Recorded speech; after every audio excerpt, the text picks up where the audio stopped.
पर्यंत आम्ही ही योजना घेऊन जातोय।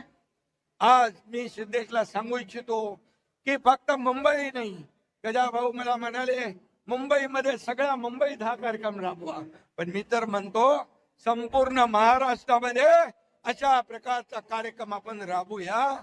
आणि तुम्हाला माहित आहे सरकारचे लाभ अनेक आहेत, परंतु लाभार्थ्याला दाखला नसेल, पुरावा नसेल तर लाभ मिळत नाही। आणि म्हणून हे दाखले महत्वाचे आहेत। शासन आपल्या दारीमध्ये, मी मुख्यमंत्री असताना 5,40,00,000 लोकांना शासन आपल्या दारी हा कार्यक्रम राबवून लाभ दिले। इतर राज्याचे मुख्यमंत्री मला विचारत होते ये क्या है शासन आपल्या दारी। मी त्यांना बोललो आम्ही थेट मंत्रालयात बोलवत नाही, जिल्हाधिकाऱ्याकडे बोलवत नाही, थेट त्यांच्याकडे जाऊन मोठा कॅम्प घेतो आणि दाखले वाटप, ट्रॅक्टर, ट्रेलर, ड्रोन सगळं तिथं आम्ही समोर देतो। हे आमचं शासन आपल्या दारी आहे। आणि म्हणून हे तर आता शिवसेनेच्या जनतेच्या दारी हा उपक्रम आपण राबवताय। मनापासून आपल्याला धन्यवाद देतो। रामदास भाईंना पुन्हा एकदा शुभेच्छा देतो। किती कटकारस्थाने कोणी केली तरी रामदास भाई अडळपणे आपलं नेतृत्व पुढे, शिवसेना पुढे घेऊन जात आहे।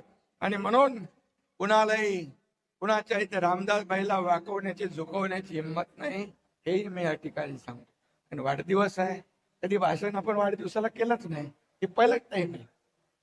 आणि त्यामुळे रामदास भाईंचं भाषण आपण दसरा मेळाव्यात पण बघता, सगळीकडे बघता।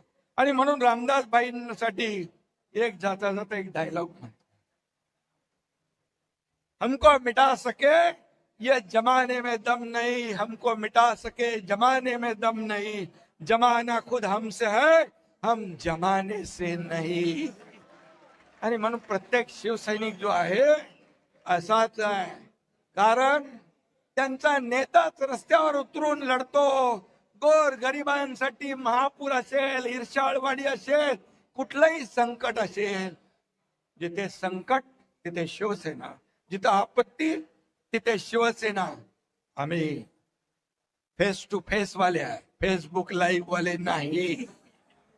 आणि म्हणून जनतेच्या मनामध्ये एक आदर भावना निर्माण झाली, म्हणून अनेक लोक शिवसेनेत येत आहेत।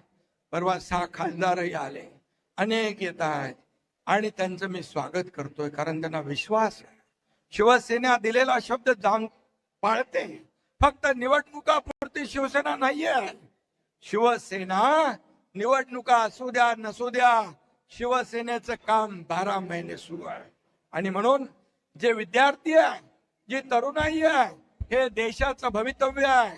आणि म्हणूनच प्रधानमंत्री नरेंद्र मोदी यांचं अभिनंदन मी करतो।